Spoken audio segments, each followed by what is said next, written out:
नमस्कार दोस्तों, अब हम लोग देखेंगे क्लास 11th वाले टॉपिक में। मैंने इससे पहले बताया था वेक्टर में भौतिक राशियाँ दो प्रकार की होती है, एक सदिश और अदिश। उसके डिफरेंसेस बताया था, अंतर की क्या होता है, उनमें डिफरेंस क्या होता है। अब हम लोग देखेंगे दोस्तों क्लासिफिकेशन ऑफ वेक्टर्स यानी सदिशों का वर्गीकरण। तो चलिए देखते हैं सदिशों का वर्गीकरण। थ्योरेटिकल टॉपिक है, फिर भी हम लोग जानकारी लेंगे। क्लासिफिकेशन ऑफ वेक्टर्स, ठीक है। क्लासिफिकेशन ऑफ वेक्टर्स, तो इसकी जानकारी हम लोग लेंगे। क्लासिफिकेशन ऑफ वेक्टर्स के बारे में जानेंगे। तो चलिए दोस्तों देखते हैं अब इसके बारे में हम लोग जानकारी लेंगे। तो क्लासिफिकेशन ऑफ वेक्टर्स का मतलब हुआ कि सदिशों का वर्गीकरण कितने आधार पर किया जाता है। तो इसमें बहुत सारे होते हैं। पहला लेंगे समान सदिश। समान सदिश फर्स्ट टॉपिक है, समान सदिश, जिसको आप इक्वल वेक्टर कहते हैं। इक्वल वेक्टर कहते हैं, ठीक है। जिसको आप क्या कहते हैं दोस्तों, इक्वल वेक्टर्स बोलते हैं, समान सदिश। तो इसे क्या कहते हैं कि ऐसे दो सदिश जिनके परिमाण तथा दिशा दोनों क्या होते हैं, समान होते हैं। यानी कह सकते हैं कि ऐसे दो समांतर सदिश, इसकी डेफिनेशन लिखें तो ऐसे दो समांतर सदिश जिनके परिमाण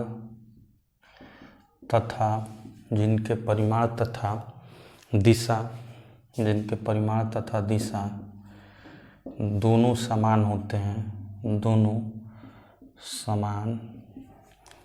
हैं,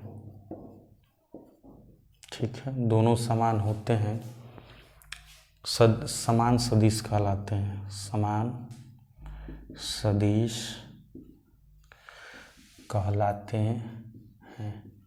तो इस तरीके से दोस्तों आप कह सकते हैं कि समान सदिश किसे कहते हैं, इक्वल वेक्टर्स। ऐसे दो समांतर सदिश जिनके परिमाण तथा दिशा दोनों समान होते हैं, समान सदिश कहलाते हैं। जैसे हमने माना कि ये वेक्टर ए है और इसी के डायरेक्शन में एक मान लिया वेक्टर बी, तो ये वेक्टर ए हो गया और ये क्या हो गया, वेक्टर बी।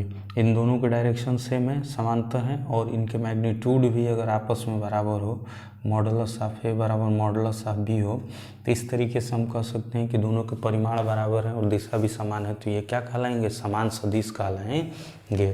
तो इस तरीके से हम लोगों ने डिफाइन किया समान सदिश। नीचे वाला हिस्सा दोस्तों वेक्टर भी है, ठीक है। अब देखेंगे अगला जो देखेंगे विपरीत सदिश। दूसरा जो पॉइंट हम लोग लेके चलेंगे, कौन सा, विपरीत सदिश। विपरीत सदिश, ठीक है। तो विपरीत सदिश में हम लोग देखेंगे कि विपरीत सदिश में क्या होता है दोस्तों, कि ऐसे दो समांतर सदिश जिनके परिमाण, ठीक है, ऐसे दो समांतर सदिश जिनके परिमाण तो समान परंतु दिशाएं क्या होती हैं, विपरीत होती हैं। ऐसे दो समांतर सदिश जिनके परिमाण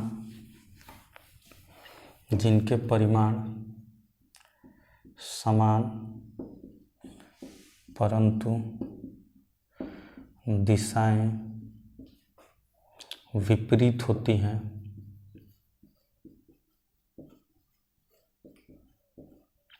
विपरीत सदिश कहलाती हैं,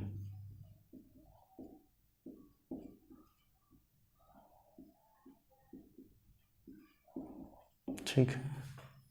अगर हम लोग देखें, ये क्या हो गया दोस्तों, वेक्टर ए हो गया, इसके डायरेक्शन को आप पलट दें वेक्टर बी, तो क्या होगा, परिमाण में तो सेम है, यानी इसकी लेंथ तो इक्वल है, लेकिन डायरेक्शन क्या है, उल्टा है। यानी आप कह सकते हैं कि वेक्टर ए बराबर तो है वेक्टर बी के, लेकिन नेगेटिव है, ठीक है।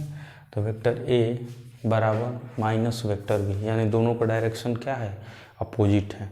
तो इस तरीके से हम लोगों ने दो देखा, एक समान सदिश देखा, यानी ऐसे दो समांतर सदिश जिनके परिमाण तथा दिशा दोनों सेम होते हैं, समान होते हैं, उसे समान सदिश कहते हैं। ऐसे दो समांतर सदिश जिनके परिमाण तो समान परंतु दिशाएं क्या होती है, विपरीत, क्या कहलाती है, विपरीत सदिश कहलाती हैं। यानी विपरीत सदिश वाला टॉपिक भी क्लियर हो गया। अब दोस्तों हम लोग देखेंगे अगला जो टॉपिक है, हम देखेंगे एकांक सदिश। काफ़ी इम्पोर्टेंट होता है एकांक सदिश, इसको आप ध्यान से देखें, जिसको आप यूनिट वेक्टर कहते हैं, एकांक सदिश। ठीक है, एकांक सदिश। ध्यान दीजिएगा दोस्तों, इससे पहले वाले टॉपिक में जहाँ मैं विपरीत सदिश लिखा था वहाँ पर आप अपोजिट लिख लीजिएगा, इंग्लिश में अपोजिट वेक्टर, मैं वहाँ नहीं लिख पाया था, ध्यान दीजिएगा। एकांक सदिश जिसको हम लोग बोलते हैं यूनिट वेक्टर, यूनिट वेक्टर्स। ठीक है, वेक्टर, सॉरी, एकांक सदिश तो लिख सकते हैं कि वे सदिश, ऐसे सदिश जिनका परिमाण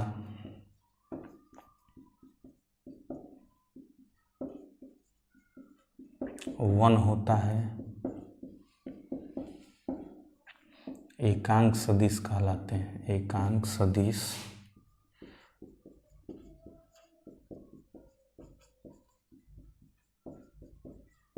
ठीक है, इसे जैसे अगर ए से थे इससे प्रदर्शित करते हैं,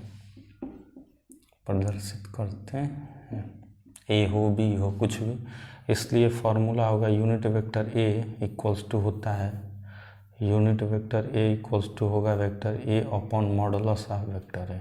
ठीक है दोस्तों, ये होगा unit vector A equals to vector A upon modulus of vector A, ये यूनिट वेक्टर होता है और इसकी मैग्नीट्यूड क्या होती है दोस्तों, 1 होती है। चलिए अब हम लोग देखेंगे अगला जो टॉपिक देखेंगे, ये तीसरा भी हो गया, 3 पॉइंट्स हो चुके हैं। अब देखेंगे हम लोग चौथा पॉइंट, लंबकोणीय एकांक सदिश।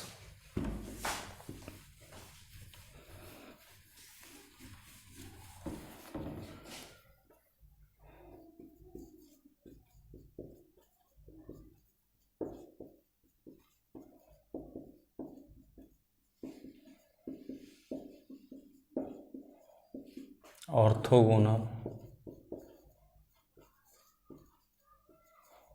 Unit vector. ठीक है दोस्तों, इस टॉपिक को अब हम लोग देखेंगे एकांक सदिश। तो हम लोग कहेंगे कि लंबकोणीय अक्षों, लंबकोणीय अक्षों, लंबकोणीय अक्षों, एक्स अक्ष, वाई अक्ष तथा जेड अक्ष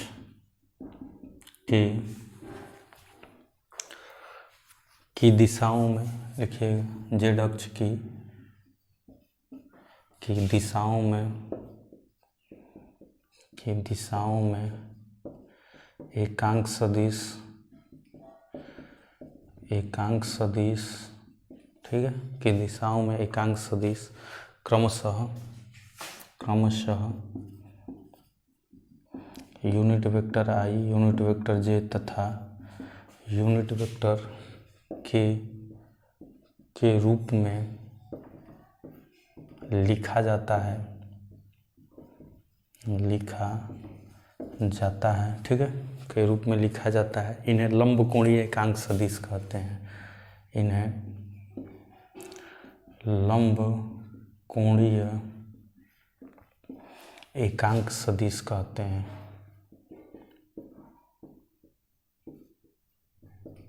ठीक है दोस्तों, इन्हें लंबकोणीय क्या कहते हैं, एकांक सदिश कहते हैं।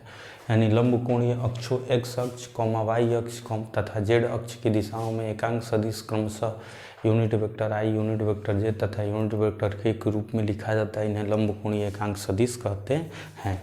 अगर हम लोग इसको दिखाना चाहें, फिगर के तौर पे दिखाना चाहें, तो देखिए फिगर को कैसे दिखाते हैं। आप आराम से देखें, फिर लिखें, आराम से रोक के लिख सकते हैं। तो आप कहेंगे कि अगर फिगर से हम लोग डिनोट करना चाहें एक्स वाई जेड।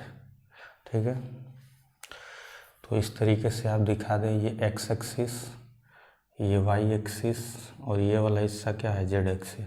तो इस पे हम दिखाते हैं यूनिट वेक्टर आई, इस पे यूनिट वेक्टर जे, और इस पर क्या दिखाते हैं, यूनिट वेक्टर के। और ये जो होता है ओरिजिन होती है, मूल बिंदु होते हैं। तो इनको अगर मैग्नीट्यूड निकालें तो यूनिट वेक्टर आई, यूनिट वेक्टर जे और यूनिट वेक्टर के का मान कितना होगा, 1 होगा। तो इस तरीके से इनके मैग्नीट्यूड आपस में क्या होते हैं दोस्तों, 1 के बराबर होते हैं।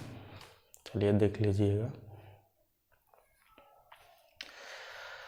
अब हम लोग देखेंगे, 4 टॉपिक हो चुके हैं। अब हम लोग देखेंगे 5वां टॉपिक। ठीक है, 5वां टॉपिक जो है कोलिनियर वेक्टर्स है, यानी समरेखीय सदिश कहलाएंगे। तो चलिए देख लेते हैं समरेखीय सदिश के बारे में थोड़ा पढ़ते हैं कि समरेखीय सदिश यानी क्या कहलाता है। तो चलिए मैं इसको मिटा रहा हूँ, लिखेंगे हम लोग समरेखीय सदिश। समरेखीय सदिश, समरेखीय सदिश बोले या संरेखीय बोले, दोनों चीज़ें एक ही हैं। Collinear vectors, COLLINEAR। ठीक है, वेक्टर्स। तो चलिए देखते हैं दोस्तों, कोलिनियर वेक्टर्स क्या कहलाते हैं। समान अथवा असमान परिमाण के, लिखेंगे समान तथा असमान परिमाण के, ठीक है, समान तथा असमान परिमाण के वे सदिश जो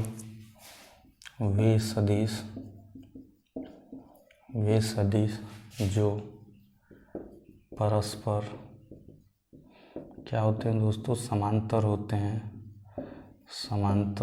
हैं, परस्पर समांतर होते हैं, समरेखीय सदिश कहलाते हैं। समरेखीय सदिश कहलाते हैं। ठीक है, तो चलिए देख लेते हैं, थोड़ी आप डेफिनेशन को देखें, फिर आपको चीज़ें ध्यान में आएंगी। समान तथा असमान परिमाण के वे सदिश जो परस्पर समांतर होते हैं, समरेखीय सदिश कहलाते हैं। अगर हम लोग फिगर को डिनोट करना चाहें तो आप देख सकते हैं फिगर में कि समान तथा परिमाण, देखिए दोस्तों, ये जैसे हमने वेक्टर ए माना, ठीक है, इसको हमने वेक्टर ए माना। तो अगर आप चाहें तो मैग्नीट्यूड बी को बराबर भी रह सकते हैं, उसकी दिशा भी, क्योंकि समांतर में 2 केस होते हैं, या तो दिशा सेम होगी नहीं तो विपरीत होगी, दोनों केस में वो समांतर ही होते हैं।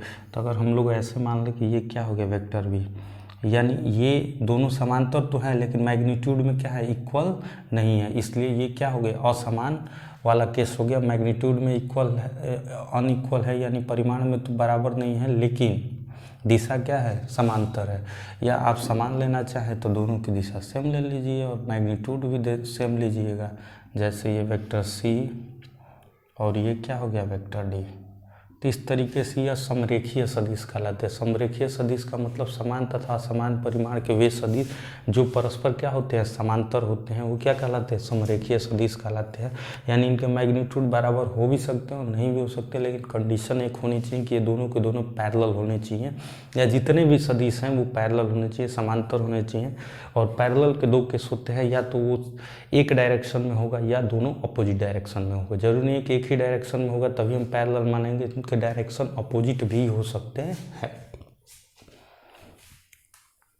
चलिए अब देखते हैं दोस्तों समतलीय सदिश। समतलीय सदिश जिसको आप कोप्लानर वेक्टर्स कहते हैं, समतलीय सदिश। 5 हो गया, 6वां समतलीय सदिश। समतलीय सदिश कोप्लानर वेक्टर, COPLANER होता है सर, देख लीजिए, COPLANER कोप्लानर वेक्टर।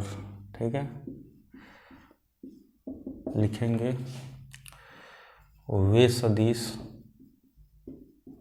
जो एक ही तल में होते हैं, एक ही तल में स्थित होते हैं, ठीक है, स्थित होते हैं,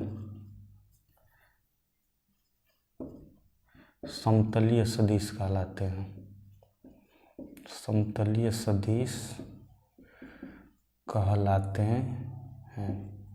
ठीक है दोस्तों, तो आप कह सकते हैं कि वे सदिश जो एक ही तल में स्थित होते हैं क्या कहलाते हैं, समतलीय सदिश कहलाते हैं। तो समतलीय सदिश वाले केस में आप ले सकते हैं कि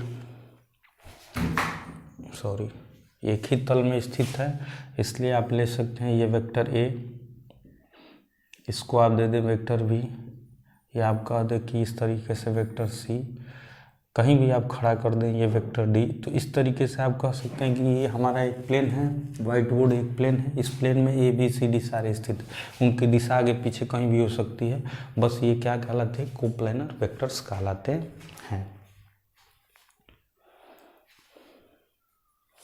अब इसके बाद दोस्तों आप देख सकते हैं कि उसके बाद भी होते हैं कई सदिश होते हैं, जैसे सह प्रारंभिक सदिश होता है, जो एक ही पॉइंट से क्या होता है, सदिश निकलता है।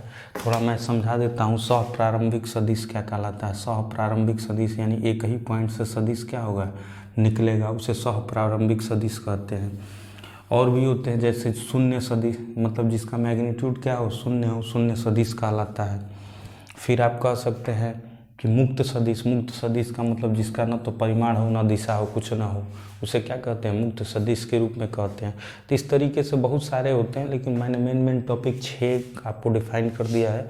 क्लासिफिकेशन में और भी आप देख सकते हैं, थोड़ा बुक पढ़ें, चीज़ों को समझे। जैसे सह प्रारंभिक सदिश कह सकते हैं, जो एक ही पॉइंट से प्रारंभ हो चारों तरफ, शून्य सदिश कह सकते हैं, मुक्त सदिश कह सकते हैं। तो इन चीज़ों को आप पढ़ें, बुक में पढ़ें, मैंने समझा दिया है।